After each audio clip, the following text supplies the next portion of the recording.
Quem é, pois, o servo fiel e prudente, a quem o Senhor constituiu administrador dos seus servos, para dar-lhe o sustento de seu tempo? Bem-aventurado aquele servo a quem o seu Senhor, quando vier, achar fazendo assim. Em verdade vos digo que o constituirá administrador de todos os seus bens. Mateus capítulo 24, verso 45 ao 47. Esta grande e solene assembleia traz à minha mente aquelas palavras e com elas um toque muito sensível da mesma afeição com que a igreja as proferiu. Isaías 49, verso 20 ao 21. Os filhos que tiveres depois de teres perdido o outro dirão outra vez aos teus ouvidos: o lugar é muito estreito para mim, cede-me lugar para que eu possa morar. Então dirás no teu coração: quem me gerou estes, visto que perdi os meus filhos e estou desolada? E quem os criou? Eis que fiquei sozinha. Onde estavam? Palavras carregadas de santa admiração e espanto diante do seu estranho e repentino crescimento e multiplicação. Depois de um tempo tão desperdiçador como esse de 70 anos haviam sido para ela. Nós também desperdiçamos nosso tempo, multidões de ministros fiéis e prudentes foram arrastados para suas sepulturas por expulsões, banimentos, prisões. De onde então vem tudo isso que nossos olhos contemplam hoje? Quem gerou e criou estes? Estes onde estiveram e de quem recessos secretos saíram? Muitos pensavam que os dias de nossa prosperidade e as oportunidades de nosso serviço estavam contados e terminados, e que Deus não tinha mais trabalho para nós, quando eis que acima e além dos pensamentos desaminadores e dos medos incrédulos de nossos corações, estamos aqui hoje em uma numerosa assembleia, como paz e liberdade, para consultar os assuntos de Cristo e tomar posse do reino. Sim, para a alegria de nossas almas, vemos os prumos e as linhas, mais uma vez nas mãos de nosso Zorobabel. Zacarias 4:10. Quem desprezou o dia das coisas pequenas, pois se alegrarão e verão o prumo da mão do Zorobabel com aqueles 7, eles são os olhos do Senhor que percorrem toda a terra. Nossos reparadores prudentes, cooperando com a providência divina, expressa emblematicamente pelos 7 olhos que darão começos fracos e desprezíveis. O que se deve responder agora aos mensageiros das igrejas, que Deus fundou Sião e o poder do seu povo confiará nela. Encontramos-nos hoje em plena lealdade ao governo e em paz com a Igreja Nacional para rever e considerar os casos da nossa respectiva congregação, as quais duvido que encontremos muito parecidas com essa descrição, todas cobertas de espinhos e ultrigas e o muro de pedra quebrado. Assim, a ignorância e o erro se espalham entre o povo e o muro da disciplina se deteriorou enormemente. Nossa tarefa é purificar nossas igrejas e consertar seus muros, para que se tornem jardins de deleite e canteiros de especiarias, para Cristo caminhar e neles deleitar. Você ordenou que esta reunião fosse aberta com um sermão e exigiu que eu entregasse esse trabalho por seu chamado sincero e unânime. Espero que o trabalho não seja prejudicado por sua escolha. Quando considerei a qualidade e a ocasião desta assembleia, meus pensamentos rapidamente se concentraram nas palavras de nosso Senhor, que li para vocês. Quem é, pois, ser fiel e prudente a quem o Senhor constituiu sobre os seus servos para dar-lhes o sustento no tempo devido? Aqui nos encontramos em uma parábola. Uma parábola é o véu de alguma verdade divina. Enquanto estamos encarnados e levelados pela carne, a verdade deve encarnar e velar-se também, para que possamos conversar com ela com mais liberdade. Há muita verdade e razão naquela observação dos antigos cabalistas. A luz suprema nunca desce sem cobertura. Sim, diz Dionísio, o supremo aerópago. É impossível que um raio divino nos brilhe de outra forma, a menos que esteja coberto por uma variedade de véus sagrados e sombras. Sem me deter muito na ordem em relação do texto, Cristo estava solenemente alertando os discípulos e todo mundo cristão sobre sua vinda tão certa, que embora secreta, para o julgamento.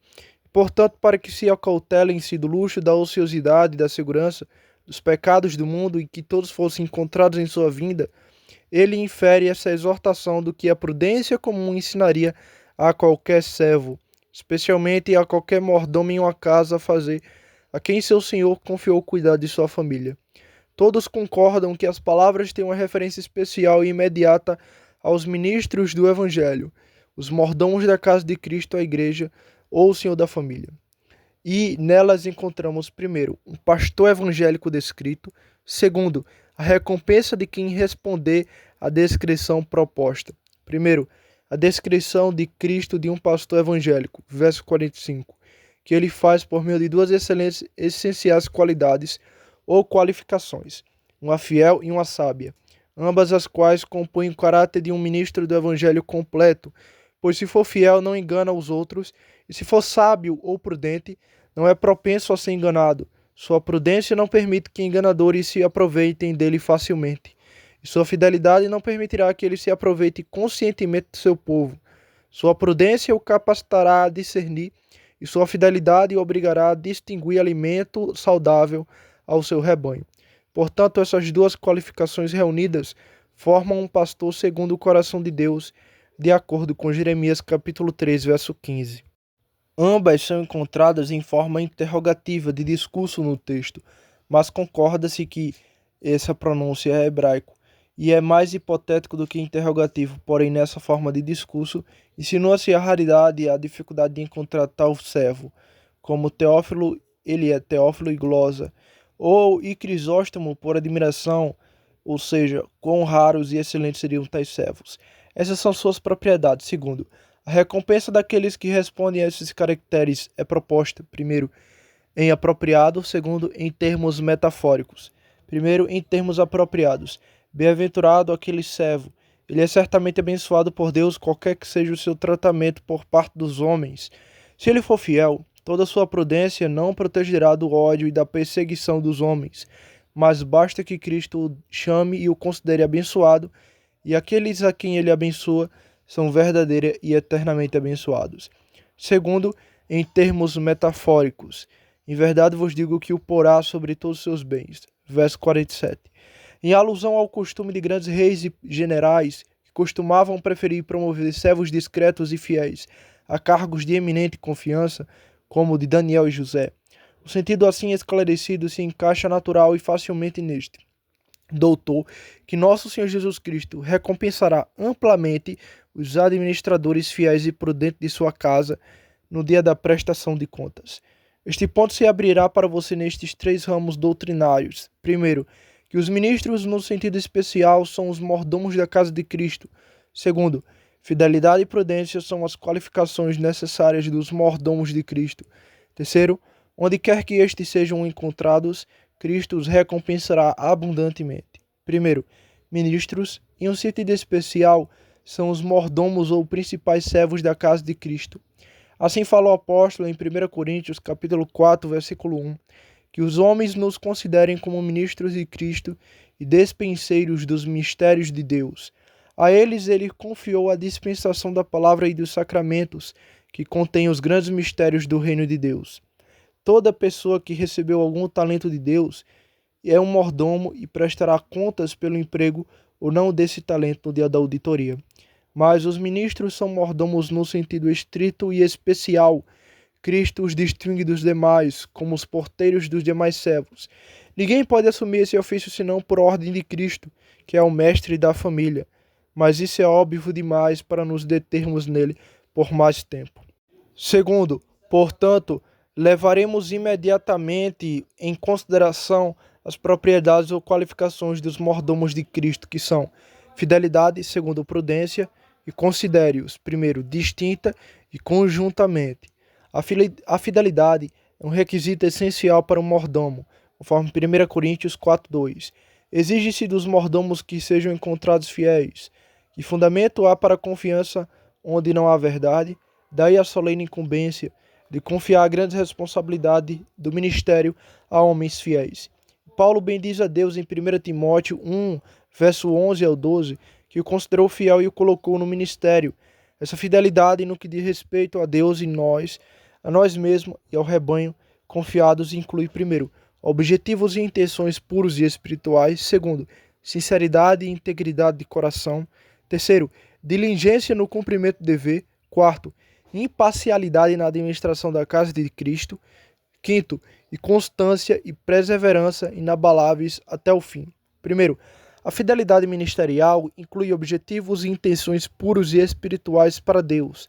Um servo é um servo não é a sua própria honra, mas a honra e os interesses do seu Senhor que ele deve planejar e almejar.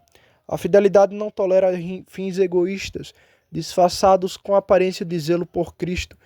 Dize dos mestres de obras do templo, em 2 Reis, capítulo 22, verso 7, que não houve ajuste de contas com eles sobre o dinheiro arrancado para esse uso, porque agiram fielmente, ou seja, deram prova suficiente de que não se apropriaram de um centavo sequer para si mesmos, mas o aplicaram verdadeiramente ao fim e uso público e sagrado para o qual foi dado. Ó, sejamos todos esses fiéis mestres construtores da casa do nosso Deus. Digamos, não o nosso interesse, mas o de Cristo, não a nossa glória, mas a dele. Fins puros em nosso serviço darão conforto abundante no final de nosso serviço. Um cuidado, irmãos, de todos os artifícios e desígnios para acomodar interesses carnais sobre uma demonstração de devoção a Deus. Timóteo é o nosso modelo nisso, de quem Paulo fala em Filipenses capítulo 2, verso 20 ao 21, não tendo ninguém de igual mentalidade que cuide naturalmente do vosso estado, pois todos buscam o que é seu e não o que é de Cristo, onde a palavra naturalmente não se opõe à espiritualidade, mas a artificialmente. Outros tinham a arte de disfarçar os próprios interesses e a honra de Cristo, mas Timóteo ignorava tais artimanhas e artifícios. Segundo, fidelidade ministerial implica sinceridade pessoal. Assim, a palavra significa onde se diz de Abraão que Deus achou o seu coração fiel, isto é, uma sinceridade diante dele. Neemias 9:8. O ministro fiel é um ministro de coração sincero, e nisto, irmãos, nisto, ou em nada, sejamos aprovados como ministros de Cristo. Que esta seja a nossa alegria, que com toda a sinceridade e piedosa simplicidade tenhamos vivido neste mundo. 2 Coríntios capítulo 1, verso 12. E antes sejamos cuidadosos nisso, porque nenhum pecado é mais apto a se insinuar em nossos corações do que a hipocrisia.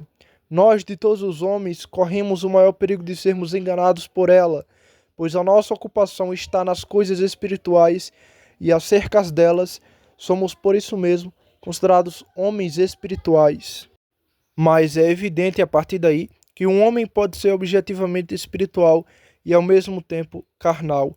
Acreditem, irmãos, é mais fácil declamar com um orador contra 1000 pecados alheios do que mortificar um pecado.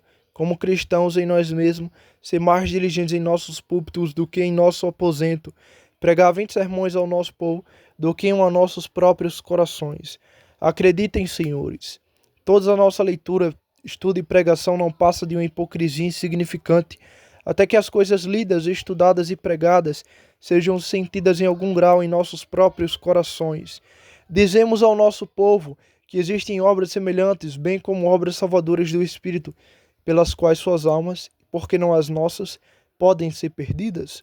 Terceiro, a fidelidade ministerial inclui diligência ministerial. Um preguiçoso não pode ser um servo fiel. Mateus 25, 21. Diz-lhe o seu Senhor, muito bem, servo bom e fiel. E verso 26. Respondeu-lhe o Senhor, servo mau e preguiçoso, posso dizer aquele que se apoderou do ministério, como Henrique IV, que fez ao seu filho, que se apoderou da coroa às pressas. Ele mal sabe o amontoado de cuidado e labuta que se apodera. Os trabalhos do ministério a esgotarão a medula dos vossos ossos, apressarão a velhice e a morte. São apropriadamente comparados ao trabalho dos homens na colheita, aos trabalhos de uma mulher em trabalho de parto, e às agonias dos soldados do extremo de uma batalha.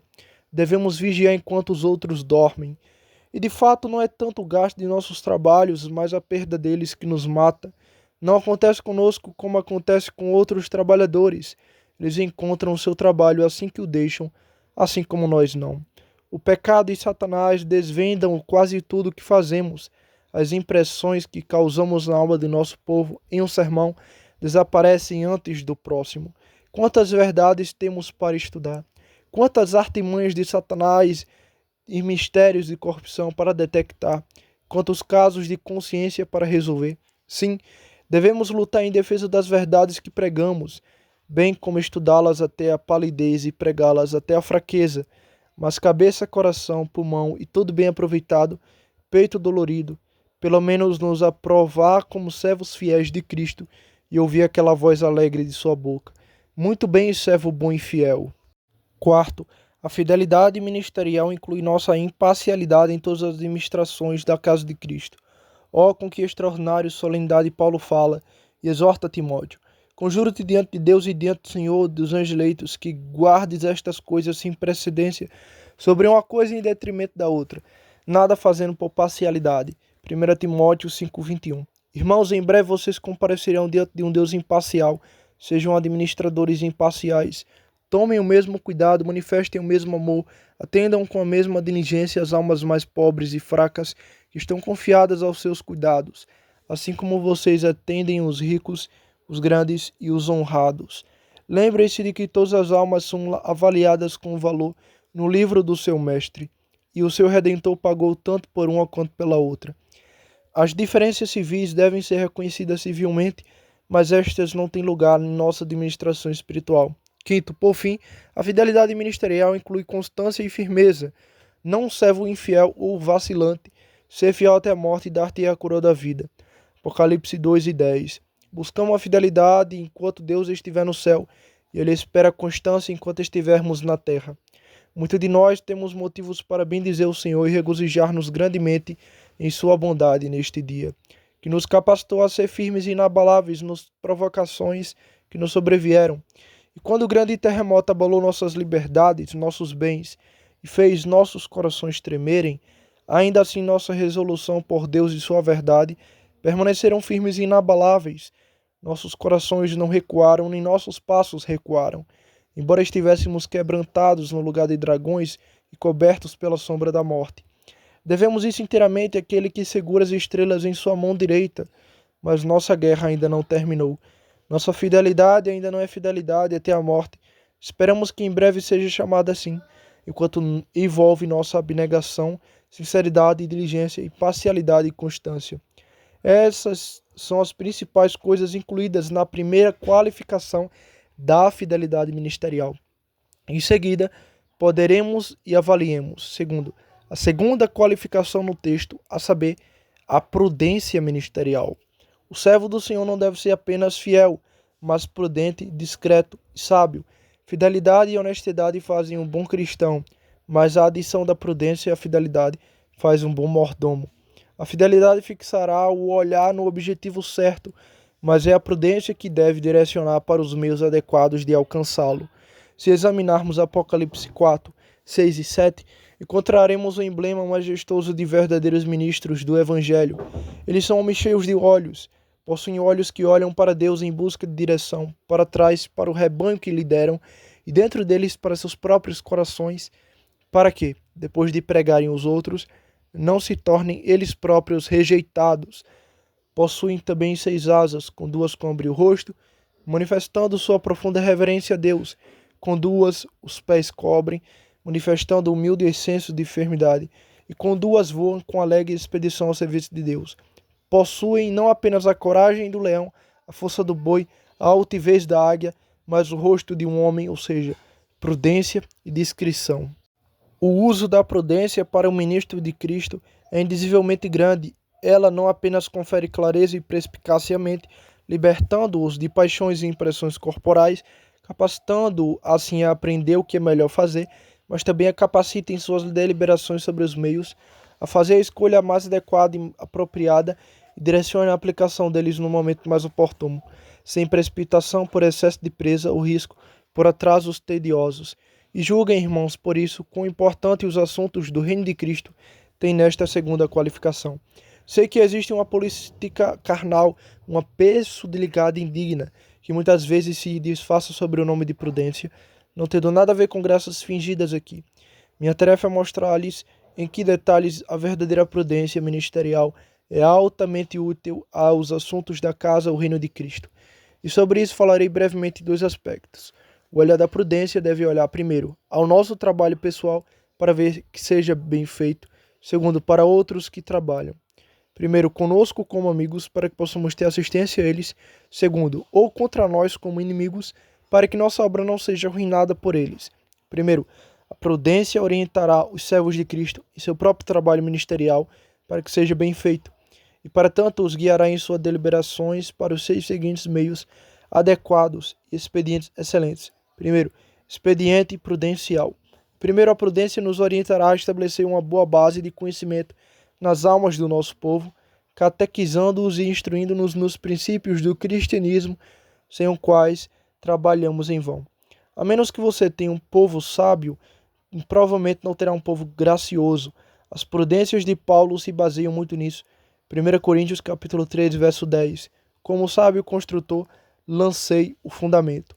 E de fato esta é a obra-prima de um mestre construtor. Todos os seus excelentes sermões serão despedaçados sobre a rocha da ignorância do seu povo. Você nunca poderá se lançar em um projeto melhor para promover e garantir o sucesso de seus trabalhos do que a catequese. Que época do cristianismo produziu cristãos mais fervorosos do que as primeiras? E então o cuidado com esse dever floresceu eminentemente nas igrejas. Clemente de Alexandria, Orígenes, Basílio, Agostinho, Ambrósio eram todos catequistas, e a opinião tanto de Quêncio quanto de Sanches, que aquele exercício que Cristo honrou com sua presença em sua juventude era um exercício catequésico. Nós que vivemos nesta era temos tantas obrigações quanto eles, e Deus nos disponibilizou a melhor ajuda para isso que qualquer era deste Cristo que já desfrutou. Assim como os químicos extraem os espíritos das ervas e dos minerais em algum exílio raro, assim nossa venerável Assembleia, recentemente reunida em Westminster, agora em glória, compôs para nós o sistema mais judicioso e concisoso que já abençoou esta era. E para torná-los ainda mais útil, diversas mãos dignas foram empregadas, algumas de um método, outras de outro, para tornar essas respostas concisas, mais inteligentes para o povo. No entanto, sou da opinião de que algo mais pode ser feito para promover esse grande desígnio. Em um terceiro método, que não apenas tornará esse ponto mais inteligíveis do que responder com sim e não, ou prolongar as respostas subservientes em tal extensão que sobrecarregue a memória do povo, mas também para misturar a matéria prática mais útil com o que é doutrinário. Se tal procedimento pudesse ser adotado em todas as nossas congregações, creio que isso revelaria grandemente nossa prudência e beneficiaria muito o nosso povo.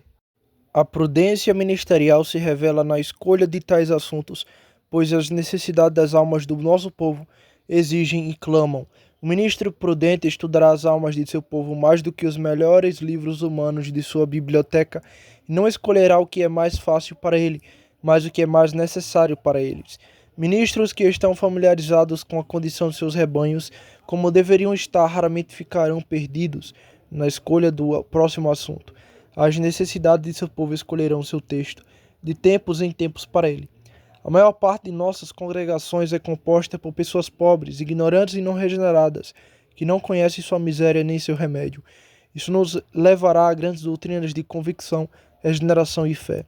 Nos fará sentar com mentes solícitas em nossos estudos, ponderando assim nossos corações. Senhor, que caminho tomaremos e que palavras escolheremos para melhor transmitir aos seus corações o sentido de seu pecado e perigo, com a plenitude e a necessidade de Cristo. Outros estão murchando e decaindo em suas afeições, ou cambaleando e flutuando em seus julgamentos. A prudência capacitará o homem de Deus a dar a cada um seu alimento adequado ou remédio no devido tempo. Isso nos fará dedicar mais horas ao nosso estudo e nos dedicar a eles com toda a nossa força e habilidade, para que assim possamos salvar a nós mesmos e aos que nos ouvem. Essa sabedoria ministerial não somente nos orientará na escolha de nossos temas, mas também na linguagem com a qual nos vestimos e transmitimos ao nosso povo. Ela lhe dirá que um estilo crucificado é mais adequado aos pregadores de um Cristo crucificado. O estilo grave e apropriado convém aos lábios dos embaixadores de Cristo. A prudência não nos permitirá ser rudes, nem afetadamente espalhafatosos em nossa expressão. Tertuliano repreende aqueles pregadores cujos sermões vestem um cristianismo com termos filosóficos em vez de evangélicos. A prudência escolherá palavras sólidas, como o mercador escolhe um navio por um fundo sólido e para um espaçoso, em vez de uma proa e polpa dourada. Palavras são apenas servas da matéria. Uma chave de ferro encaixada nas alas da fechadura é mais útil do que uma de ouro que não abrirá a porta do tesouro. Alguns ministros de Cristo se destacam por uma linguagem clara, elegante e agradável. Por isso, Agostinho ficou tão impressionado com o estilo de Ambrósio, com suas doces palavras, que eu amava vieram à minha mente os deveres que eu negligenciava. Admirei sua eloquência e a força que ela tinha em comover os afetos. A prudência rejeita 1000 belas palavras por uma que seja capaz de penetrar a consciência e atingir o coração. Isso fez Basílio olhar para as famosas alegorias de sua época com um sorriso compassivo, dizendo: Nós a tomamos por belas tiradas espirituosas, mas coisas de pouca utilidade ou valor no mistério. Quem nos últimos tempos foi honrado com mais sucesso em seu ministério do que o abençoado senhor Germian Brogos, e quem o superou em habilidade para trazer à luz os sublimes mistérios do Evangelho a mais humilde capacidade? A prudência ministerial nos mostrará quão úteis são nossas próprias afeições para mover os outros, e portanto nos aconselhará que sempre que esperarmos que as verdades que pregamos operem nos corações dos outros, primeiro nos esforcemos para inculcá-las em nosso próprio coração. Um pregador assim foi Paulo. Ele pregou com lágrimas acompanhado suas palavras. Um ferro em brasa, embora cego, perfurará mais rápido que um ferro frio, embora mais afiado. E por que, meus irmãos, pensamos que Deus nos comissionou em vez de anjos para sermos seus embaixadores?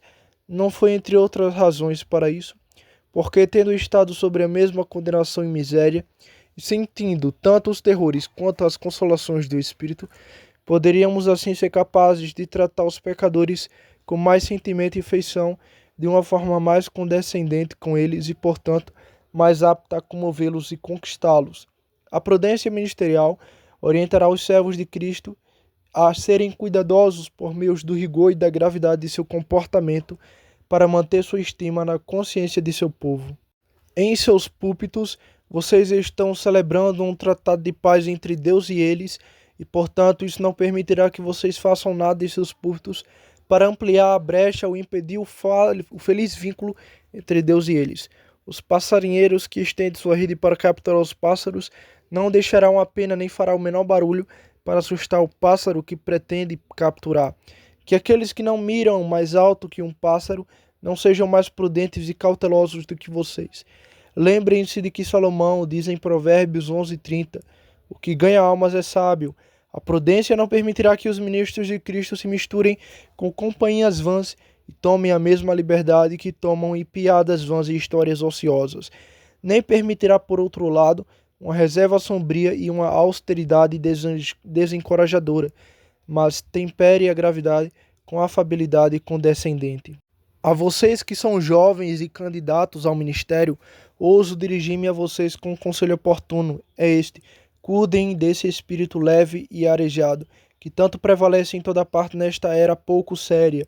Deus acusou alguns ministros do passado a serem pessoas levianas, e no entanto não pode deixar de pensar que, comparativamente a alguns de nossos tempos, que eles poderiam passar por sérios problemas. As pessoas têm olhos para ver como andamos, bem como ouvidos para ouvir o que dizemos. Será nossa sabedoria e grande vantagem poder dizer, como Paulo disse em Filipenses 4:9, o que também ouvistes e vistes em mim, isso fazei. A prudência ministerial frequentemente o fará se ajoelhar buscando a bênção de Deus sobre seus estudos e trabalhos, pois você sabe que todo o seu sucesso ministerial depende inteiramente disso. Estes são os melhores sermões obtidos pela oração. O beado Bradford estudava de joelhos. Lutero obteve mais dessa maneira do que por todos seus estudos. Se um lavrador honesto pudesse dizer ao seu vizinho que a razão pela qual seu trigo prosperava melhor do que o seu era porque ele embebia a semente em oração antes de semeá-la no campo, podemos coral pensar em quão mais preciosa semente nós semeamos seca e sem embellição em oração, e por essa negligência frustramos nossa própria expectativa. Assim, lançando nossos alicerces no conhecimento de princípios, escolhendo nossos assuntos de acordo com a necessidade das pessoas, lidando com eles em linguagem adequada, trabalhando os primeiros em seus próprios afetos, reforçando-os por meio de conversação rigorosa e embebedendo esta semente sagrada em oração, nos provaremos como ministros prudentes de Cristo. Em segundo lugar, tendo dito muito sobre a prudência com respeito à nossa única preocupação pessoal na obra do ministério, passo a mostrar sua grande utilidade com respeito a outros que estão preocupados, primeiro conosco, como assistentes amigáveis em nosso trabalho, segundo, ou contra nós, como inimigos, que trabalham para obstruir e frustrar nosso trabalho. Primeiro, quanto aos nossos irmãos e cooperadores no Senhor, a prudência nos ditará e nos imporá que, pela mais firme união com eles, tornemos seus dons e graças tão úteis quanto possível para o avanço e a promoção de nossa grande e difícil obra. Não podemos ignorar o quanto Satanás ganhou e o interesse de Cristo sensivelmente perdeu com essas infelizes divisões e alienações entre irmãos e cooperadores na obra do Senhor. Cristo derramou sobre eles uma variedade de gloriosos dons de ascensão, que não são capazes de um aperfeiçoamento completo, a menos que estejam em união e conjunção uns com os outros. Os dons são aprimorados em nós pela oração e pelo estudo, mas os benefícios desses dons são compartilhados entre nós pelo amor e pela unidade. O amor e a união trazem os dons e as graças de todos os bancos comuns e, em vez de monopólios, impulsionam um comércio livre e aberto para o grande enriquecimento da Igreja. Não há maior ou mais agradável variedade de qualidades, amoras e cores entre as ervas e flores com as quais a terra é variegada e adornada para o deleite e serviço dos homens, do que os dons e habilidade dos ministros para o uso e serviço da Igreja. Um tem agilidade de ação, mas não um julgamento tão profundo e sólido. Outro é grave e sólido, mas não tão pronto e presencial. Um é cauteloso e reservado, outro é mais aberto. Um é melancólico e o outro é mais tímido. Outro é alegre e corajoso. Quando esses diferentes dons e qualidades brilham juntos na Igreja, céus, que constelação gloriosa eles formam, e que doces influências benignas eles derramam sobre a herança do Senhor. Todos esses dons e graças ministeriais são aprimoráveis para Cristo. Primeiro, mais privadamente. Segundo, mais publicamente pela união fraternal. Primeiro, em particular, quando Deus lança a sorte de dois ou mais cooperadores no Evangelho, na mesma cidade, vila ou bairro, que bendita vantagem eles têm, além de ministros solitários, para continuar a obra do Senhor com alegria, vigor e sucesso. Enquanto o amor faz seus corações se fecharem, como sua obra deve ser facilitada, adoçada e prosperada em suas mãos, mas se uma vez conflitos e ciúmes se instalarem entre eles, se orgulho, o interesse carnal, dissolvem o vínculo do amor, se em vez de plantar para Cristo eles começam a suplantar, a brigar uns com os outros, nenhuma palavra será capaz de descrever a série de maldades e pecados que agora se instalará entre eles, para a grande desonra de Cristo e a obstrução do Evangelho. Portanto, em nome de Cristo, de joelhos rogo, por toda a consideração que tem pela honra de Cristo, pelas almas de seu povo, por seu próprio conforto ou pelo sucesso de seus trabalhos, que nenhuma inveja, nem contenda, nem difamação sejam admitidos ou mencionados entre eles. Creio que é quase inimaginável que aqueles que sofreram tão severamente ultimamente voltem a cair nas mesmas loucuras pelas quais Deus o castigou. Primeiro, e assim como a prudência nos direciona para o caminho do nosso proveito e conforto, por meio destes aprimoramentos, mais particular de nossos dons e graças, também nos direciona para um caminho mais excelente, por meio de uma união e coalização geral com todos os nossos irmãos. Ela nos convoca a enterrar e esquecer os nomes facciosos de distinção que surgem de nossa diferente apreensão sobre questões disciplinares menores. Quantas orações fervorosas foram derramadas, quantos excelentes ireniços foram escritos por aqueles excelentes ministros que agora estão em perfeita unidade no céu. Embora não o tenham feito, espero que nós e nossos filhos colhamos os frutos abençoados desse piedoso esforço. Deus falou com a mão forte aos nossos piedosos, prudentes irmãos, dentro e ao redor da grande cidade deste reino. Eles projetaram com muita sabedoria e oportunidade este grande e glorioso desígnio. Eles o seguiram de perto com incansável diligência, admirável paciência, humildade cristã e condescendência, e pela boa mão do Senhor com eles, finalmente trouxeram um resultado confortável. O feliz resultado de nossas orações fervorosas e frequentes consultas fraternais está agora em nossas mãos naquelas folhas abençoadas chamadas de cabeças de acordo, onde Deus os ajudou notavelmente a evidenciar sua sabedoria na escolha das palavras, sua humildade e caridade, em concessões mútuas e necessárias. Eles, pela boca de um eminente irmão, alegremente ofereceram seus louvores a Jeová, por fazer com que as duas varas de Judá e Efraim se tornassem uma só vara em sua própria mão. E agora, irmãos, eles esperam sim, permitam-me dizer, Cristo espera tanto quanto eles por nosso consentimento explícito e sufrágios alegres. Ouvimos o som alegre dos louvores de nossos irmãos, não faremos céus a eles, Aleluia, e novamente aleluia, Efraim não mais invejará Judá, e nem Judá molestará Efraim. O Senhor hoje resolveu nossa vergonha. Assim, a prudência nos guiará e carregará lá com amor e unidade para com nossos irmãos. Segundo, vejamos a seguir que direção isso nos dá com respeito aos nossos inimigos que se esforçam para obstruir e dificultar a obra do nosso Senhor em nossas mãos. Se estivermos sinceramente engajados no serviço de Cristo, devemos esperar muito adversário e forte oposição. Homens que levantarão nuvens de reprovação para obscurecer nossa reputação entre o povo. Homens que nos apresentarão a eles como ignorantes e letrados, facciosos, errôneos e entusiasmados. A prudência, neste caso, nos impedirá a retribuir reprovação por reprovação, nos proporá o melhor projeto do mundo para a vindicação de nossos nomes e o sucesso do nosso trabalho. Ou seja, que preguemos o Evangelho de tal maneira que o povo sinta o poder de Cristo em nossa doutrina e vivamos de tal maneira que vejam a beleza de Cristo em nossa conduta e assim, pregando e vivendo, derrubaremos todos os preconceitos do mundo diante de nós. Tal doutrina, apoiada por tal conversa, como o sol nos céus, não somente dissipará todas as nuvens de reprovação, mas também derramará sua influência iluminadora e vivificante sobre os corações das pessoas. Não faço nem ouso sugerir ou insinuar nada neste discurso contra qualquer partido ou grupo de homens, estando convencido de que entre aqueles que diferem de nós há muitos homens eruditos, piedosos e pacíficos, que podem regozijar-se de coração ao ver a obra de Cristo realizada por aqueles que não os seguem.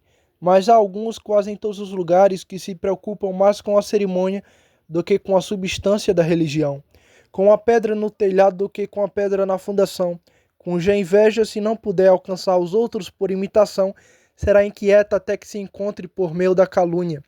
Neste caso, a prudência ministerial evitará cuidadosamente todas as ocasiões desse tipo, e se esse cuidado não for suficiente para evitá-las, nos fornecerá a paciência e a constância que serão suficientes para suportá-las. Assim vemos a necessidade e a excelência da fidelidade e a prudência ministeriais distintamente consideradas. Vejamos a seguir. Veja conjuntamente, e estas entre outras são as funções de defender a verdade contra o erro. Segundo, repreender os infratores. Terceiro, lidar com consciências aflitas. Primeiro, a grande necessidade de fidelidade e prudência na defesa das verdades de Cristo contra os erros dos tempos. Nossa fidelidade e falta nos obrigará a fazê-lo, mas a prudência deve nos orientar como fazê-lo. O estabelecimento de nosso povo da verdade é um fim especial da instituição do ministério, mas sem a assistência de ambas as graças, esse fim provavelmente nunca será alcançado. O ministro fiel não ousa ficar em silêncio quando se trata das almas de seu povo. Contudo, todos seus esforços para protegê-las serão de pouca utilidade se faltar prudência na condução desse desígnio. A prudência deve comprometer nossas contendas e regular a maneira como elas são conduzidas. Ela nunca nos permitirá aparecer cedo demais, nem tarde demais, nem cedo demais, porque os erros, às vezes, são melhor curados pela negligência e em pouco tempo se cansam de si mesmo. Não tarde demais. Constante, deixam voar o falcão com seu capuz. Por outro lado, se a amizade ou a relação com os sedutores nos calarem por muito tempo, podemos em poucos dias ser entendidos por ele, como os membros do nosso próprio filho. A prudência não permitirá que nossos púlpitos ressoem com invectivas contra sedutores, até que os métodos mais privados e gentis tenham sido tentados em vão, e então nem a prudência nem a fidelidade admitirão maior demora. Mas ainda assim ambas nos aconselham a nos engajar. A prudência deve regular a maneira da contenda e nos ordenar que apresentemos argumentos firmes, com linguagem suave e branda. Segundo, as influências conjuntas e combinadas de ambas as graças devem ser encontradas em todas as nossas repreensões ministeriais. Devemos repreender, ou não seremos fiéis, e com prudência também, ou não seremos bem-sucedidos. Aquele que se cala não pode ser inocente, e, no entanto, é um critério de avaliação se o silêncio covarde é mais prejudicial ao reprovador do que o zelo indiscreto ao reprovado. A fidelidade detesta perder a alma de outro por falta de repreensão. A prudência tem ciúmes de perdê-la pela má administração da repreensão. A fidelidade diz que é melhor perder os sorrisos do que as almas dos homens. A prudência diz que salvar ambos é o melhor. A repreensão é a cirurgia das paixões. O trabalho de corte não é fácil nem agradável. Homens doentes e sofridos são rebeldes e mesquinhos, mas a prudência lançará aguilhões sobre suas paixões e as fará ficar quietas, enquanto a fidelidade sonda e prescruta suas feridas até o fundo. A prudência pode, às vezes, transmitir uma repreensão de forma tão eficaz e inofensiva que a consciência do repreendido sentirá sensivelmente e, ainda assim, suas paixões não serão despertadas pelo menor toque prejudicial. A fidelidade considera e insiste na necessidade do dever. A prudência considera a qualidade da pessoa, o momento e a maneira da aplicação. Ela alcançará o pecado e, ainda assim, evitará a ofensa do pecador. Às vezes, ela nos instrui a condenar um ofensor, transferindo a ofensa por meio de suposição para nós mesmos. Às vezes, relatando uma história adequada ou dobrando escrituras notáveis, ameaçadoras ou exemplos, por assim dizer, acidentalmente para enfrentá-los. Com que prudência Natan preparou Davi antes que ele viesse tocar a essência? Com tu és o homem? Acima de tudo, a prudência nos aconselha a nos mantermos puros daqueles pecados que reprovamos nos outros. E quando devemos aplicar-lhes o precioso óleo da repreensão, que o apliquemos com a mão cálida, suave e gentil do amor e da compaixão. E o reprovador recebe gratidão por sua bondade. Fira-me o justo, será uma bondade. Repreenda-me, será um óleo excelente, que não me quebrará a cabeça. Salmo 141, 5. Terceiro, mais uma vez, suas influências conjuntas também devem ser encontradas em todas as nossas relações com consciências aflitas. A consciência é algo muito delicado e quando a doença e angústia precisa ser tratada com prudência e ternura. A ferida deve ser examinada, diz a fidelidade, e deve ser examinada com habilidade, diz a prudência. Aquele que pode examiná-la e curá-la assim merece aquele excelente elogio. Que pessoas experientes e hábeis nessa obra foram nossos Graham, Grohl, Bow e Burroughs. Todo empírico pode cobrir uma ferida, mas o ministro fiel a examinará minuciosamente e o ministro prudente a curará com cautela. E assim vemos a utilidade múltipla de ambas as graças nos servos e administradores de Cristo. De tais posso dizer como Cristo no texto, quem então é um servo fiel e prudente? São tanto raros que entre 1000 dificilmente se encontra um homem que desempenhe corretamente esse ofício. Cristo não tem muitos servos assim, mas bendito seja Deus, alguns existem. E terceiro, quem quer que ou onde quer que estejam tais servos fiéis e sábios, Cristo os recompensará abundantemente no dia da prestação de contas. Isso me coloca no terceiro e último tópico doutrinário ao qual prometi falar. A glória preparada e prometida a tais servos de Cristo, elegantemente apresentada em termos brilhantes pelo profeta Daniel, em Daniel capítulo 12, verso 3. Os que forem sábios resplandecerão como o fulgor do firmamento, e os que a muitos conduzirem à justiça, como as estrelas sempre e sempre eternamente. Uma promessa que aponta diretamente para ministros fiéis e sábios. Que bela visão é a abóbada azul do céu quando esta prestes a fechar suas belas pálpebras em uma noite serena. E muito mais quando estas prestes a abri-la com um sorriso rubor no alvorecer da manhã rubla. E como essa beleza é novamente superada pela glória das estrelas, como uma estrela supera outra em glória, contudo assim, e mais do que isso, acima até mesmo do brilho do próprio sol, brilharão os servos de Cristo. Eles, por sua fidelidade e prudência, transformaram muitos em retidão. A questão sobre os graus de glória no céu não é necessária, mas problemática. Rejeitamos com aversão a doutrina papista da diversidade de glórias como fundada na diversidade de méritos. Nem se questiona entre os ortodoxos se há igualdade de glória quanto aos essenciais, mas apenas em relação aos acidentais e concomitantes, entre os quais colocam a glória e alegria adicionais de tais ministros, cujos trabalhos fiéis e prudentes Deus abençoou e coroou com a conversão e edificação de muitas almas. E sobre isso o apóstolo fala em 1 Tessalonicenses 2, 19 ao 20. Pois qual é a nossa esperança ou gozo ou cura de glória? Não estáis vós também na presença do nosso Senhor Jesus Cristo na sua vinda? Porque vós sois a nossa glória e alegria. Onde encontramos uma gradação muito notável. Ele chama seus convertidos tessalonicenses de sua esperança, sua alegria, sua coroa de glória. Sua esperança, isto é, a razão de sua esperança, de que eles seriam salvos. Sua alegria, visto que eles já lhe haviam dado abundante motivo de alegria em sua conversão a Cristo, por meio do seu ministério, e a coroa de sua alegria na presença de Cristo em sua vinda. Isto é realmente uma grande pressão. O significado, suponho, é que o fruto e o sucesso de seu ministério entre eles aumentariam sua coroa e redundariam em sua glória no dia de Cristo. Ó irmãos, quem não estudaria e oraria, gastaria e se gastaria a serviço de um mestre tão generoso, não vale a pena todo o nosso trabalho e sofrimento para vir com todas aquelas almas que instrumentalmente geramos para Cristo. E tudo que edificamos, reduzimos, confirmamos e confortamos no caminho para o céu, e dizer: Senhor, aqui estou eu, e os filhos que me deste. Ouvi um filho espiritual dizer: Senhor, este é o ministro por quem eu criei. Outro: este é aquele por quem eu fui edificado. Este é o homem que resolveu minhas dúvidas, avivou meus afetos moribundos, aliviou minha alma quando me desviei da verdade. Ó, bendito seja o teu nome.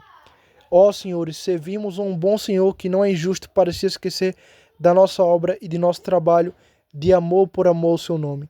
Ele mantém o registro exato de todas as vossas orações fervorosas, de todos os vossos sermões instrutivos e persuasivos, e todos os vossos suspiros, gemidos e suspiros, com cada lágrima e gota de suor, que são colocados como notas marginais ao lado dos vossos trabalhos no seu livro, a fim de receberem uma recompensa completa. Mas ultrapassei muito a minha própria intenção e duvido a sua paciência também na parte da doutrina.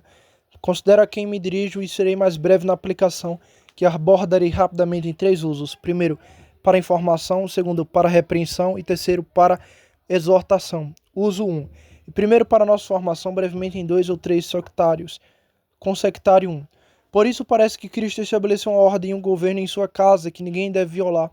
A igreja é uma família bem organizada, ou lá da qual Cristo é a cabeça. Os cristãos são membros, os ministros são mordomos, e as ordenanças devem ser dissipadas e dispensadas por eles no tempo certo. Cada um deve manter seu próprio lugar e posição. Os pastores devem alimentar e governar fielmente o rebanho de Cristo. As pessoas devem conhecer, honrar e obedecer aqueles que estão acima delas no Senhor.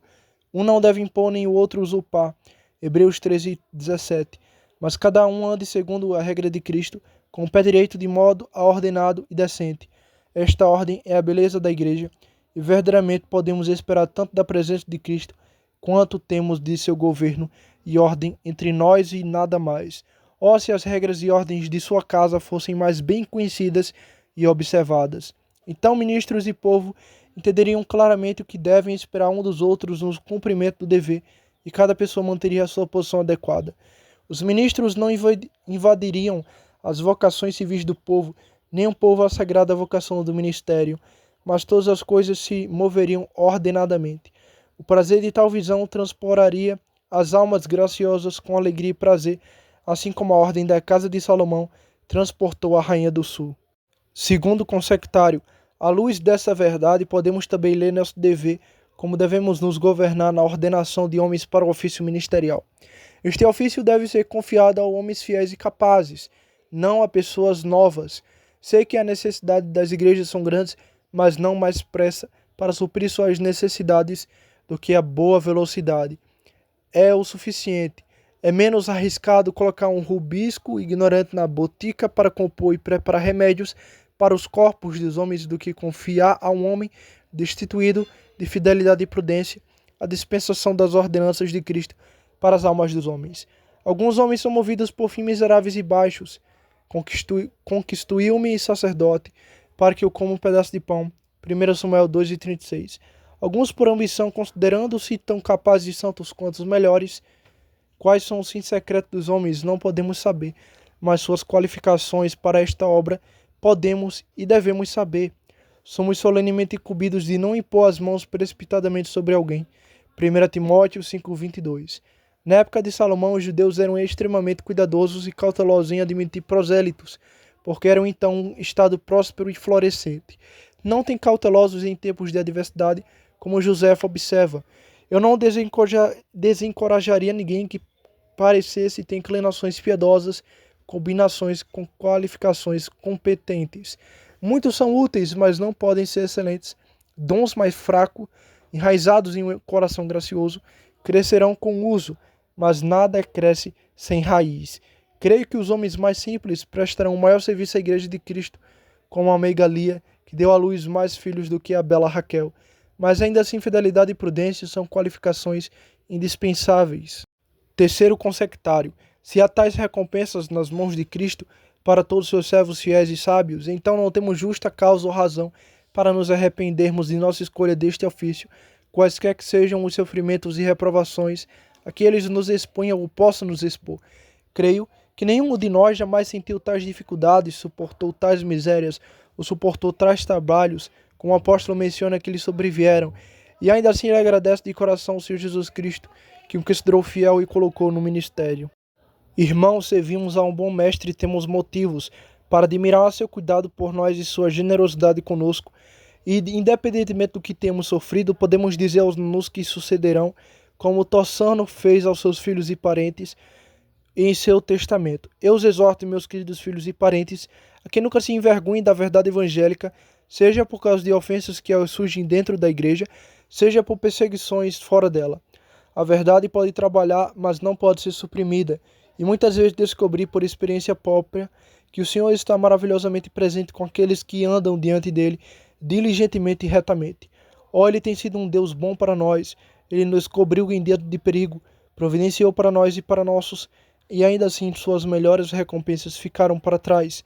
Que ninguém se assuste com as reprovações e perseguições que acompanham o Evangelho. Segundo uso, este ponto lança um semblante irado sobre todos os ministros infiéis e imprudentes que dão ao seu povo palha em vez de trigo e pedra em vez de pão, que se gloriam no título e vivem de lucros, mas não se alimentam o rebanho, nem se preocupam com as contas.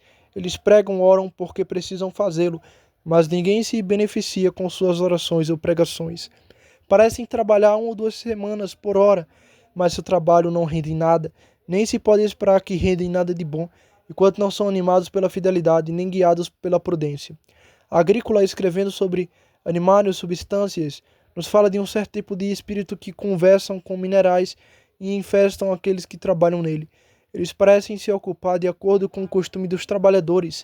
Eles cavam e limpam, derretem e cortam os metais, mas quando eles vão embora, os trabalhadores não percebem que nada foi feito.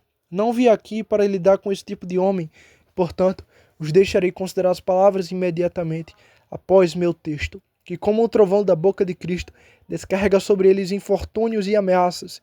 Se aquele mau servo disse consigo mesmo: o meu senhor tarda em vir, começa a espancar os seus conservos e a comer e a beber com os ébrios, virá o senhor daquele servo num dia em que não espera e numa hora que não sabe, separá-lo-á e lhe dará a sua parte com os hipócritas, ali haverá choro e ranger de dentes.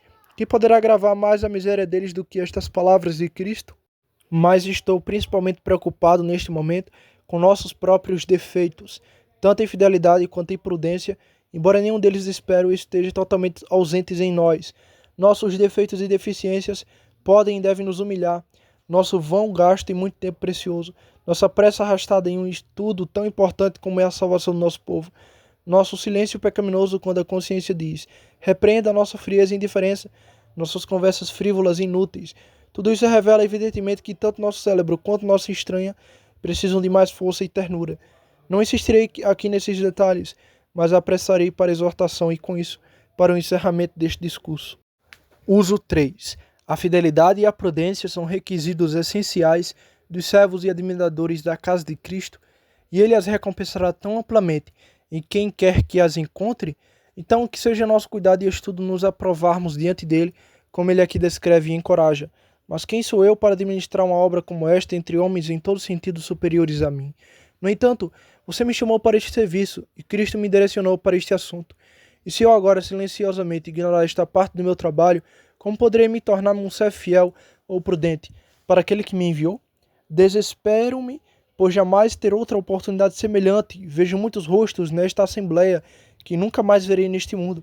Falo aos ministros de Cristo, os guias e pastores de tantos rebanhos, que eu possa ser, no mínimo, um instrumento para animá-los em seus deveres, e suas respectivas e numerosas congregações colherão os benefícios disto. Meus irmãos, este é o dia que muitas vezes desejei quando nos tristes e silenciosos anos que se passaram, estive examinando o meu próprio coração, investigando as causas da indignação de Deus, lamentei os defeitos mencionados diante do Senhor e comprometi minha alma com a promessa solene a ele de que, se ele abrisse mais uma vez a porta da liberdade, eu, por meio de sua graça, trabalharia para me reformar e faria o máximo para persuadir todos os meus irmãos a exercerem mais fidelidade e prudência ministerial. E agora estou onde minha alma há muito desejo estar, e os votos de Deus estão sobre mim. Sofra, portanto, queridos irmãos, sim, sofra por mim. Esta palavra de exortação, cuide de seu ministério para que o cumpram, cuidem de si mesmo e do rebanho sobre os quais o Espírito Santo os constituiu supervisores.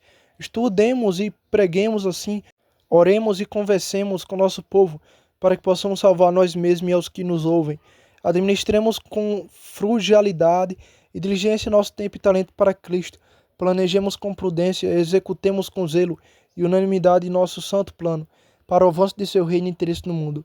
Estes são tempos de conspiração, homens perversos estão por toda parte, conspiramos para perturbar a paz civil.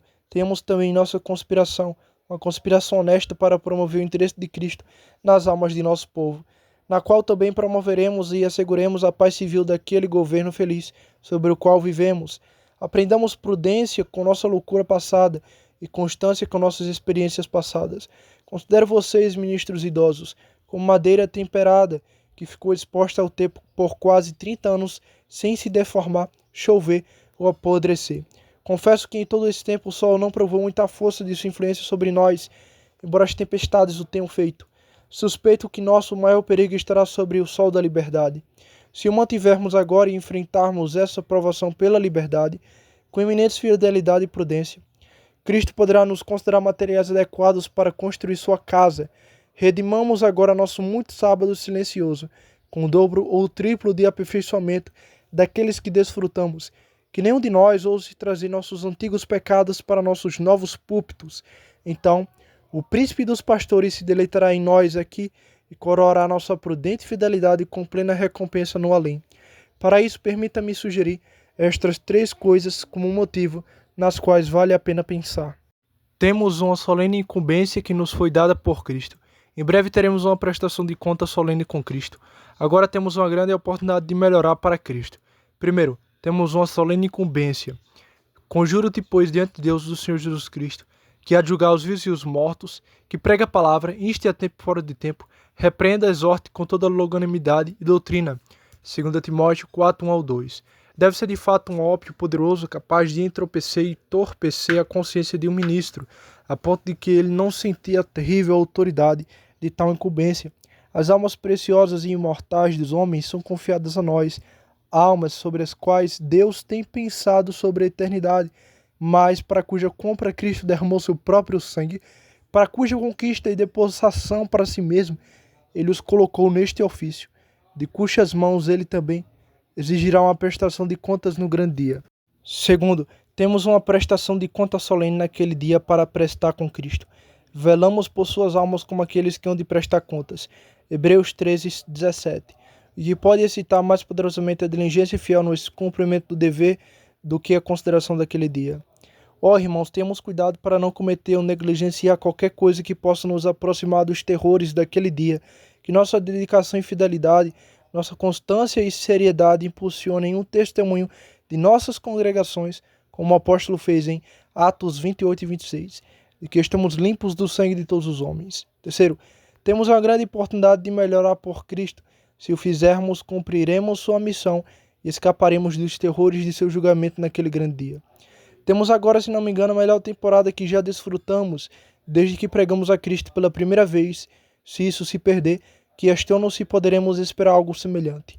A grande diferença entre nossas circunstâncias atuais ao retornarmos aos nossos rebanhos e nossas circunstâncias passadas, quando os deixarmos, tanto por nossa conta quanto por eles. Primeiro, por nossa própria conta, éramos então jovens e ministros, inexperientes em comparação com o que somos agora. Embora ainda tenhamos muitos defeitos e fraquezas para lamentar, estou convencido de que não passamos tantos anos em meio a provações, medos e sofrimentos em vão. Essas coisas estão convencido, melhoraram muito nosso conhecimento de Deus e nossos próprios corações. Seria tão triste quanto estranho se não o tivéssemos feito. Deus tem nos treinado em fé, humildade, paciência e abnegação nesta escola de aflição. Quando não podíamos pregar a doutrina da fé, fomos reduzidos por uma bendita necessidade a viver a vida de fé. As regras de paciência, humildade e satisfação na vontade de Deus, que costumávamos prescrever de nossos púlpitos ao povo, fomos obrigados a praticá-las e aplicá-las nós mesmos, sem nossas tristes solições e diversas aflições pelas quais o Senhor nos conduziu. De modo que agora chegamos mais bem equipados para a obra do que nunca. Espero ter motivos para vocês, irmãos, dizerem como apóstolo sobre sua vinda aos romanos, que vocês venham entre eles na plenitude da bênção do Evangelho de Cristo. Terceiro, há grandes dificuldades para o povo. Muitos deles estavam fartos e libertinos quando deixamos. Estão famintos e irritados quando retornamos. Um apetite voraz surge no povo em muitos lugares, não sem grande causa e razão. Eles estão dispostos a se esforçar. Suas palavras agora caem sobre eles como a nuvem sobre a terra rachada. Oh, que oportunidade isso nos dá para realizar os grandes propósitos do nosso ministério entre eles. Levantai os olhos e vede os campos. Não estão já brancos para a ceifa? Que os lavradores percam antes a semeadura e a colheita, do que nós perdermos uma estação tão preciosa, uma oportunidade tão grande e rica como esta. Terminei o que vos diz respeito, meus reverendos e queridos irmãos. Faltam apenas uma ou duas palavras para serem ditas ao povo e terminarei. Vocês ouviram falar da variedade de deveres que nos são impostos e das dificuldades em cada parte deles. No entanto, todos os nossos trabalhos seriam leves e nossas dores agradáveis se pudéssemos ver mais frutos e sucesso entre vocês. Suas esterilidade e inconsistência, suas divisões e instabilidade nos custam mais do que todas as outras dores em nossos estudos e púlpitos. Quão fácil e docentemente orado avançaria se você apenas colocar suas mãos em oração e obediência para nos ajudar nessa obra. Você tem agora uma oportunidade tão abençoada quanto suas almas podem desejar. Sim, aquele exato período de misericórdia. Vocês confessaram a Deus de uma vez, nos fizeram pecar. Deus nos livre de nos fazer pecar novamente em nossos púlpitos. Se vocês forem crianças libertinas em uma mesa farta, nossos inimigos não estão tão longe, mas Deus pode chamá-los rapidamente para curar sua libertinagem, tirando a toalha. Os mordomos de Cristo preparam pratos deliciosos para vocês, banquetes de coisas gordurosas e cheias de tutano, e os servem em suas almas sobre o joelho de oração no devido tempo. Tenham cuidado para não desprezá-los se em algum momento os pratos não forem engrandecidos como vocês esperam, com figuras curiosas e flores de retórica. O Senhor lhe dê apetite vorazes, digestão saudável e almas prósperas. Então vocês terão nossas coroas de alegria e nós seremos de vocês no dia do nosso Senhor Jesus Cristo. A palavra da graça que eu recomendo a todos vocês, o qual é poderoso para edificá-los e dar-lhe herança entre os que são santificados. Amém.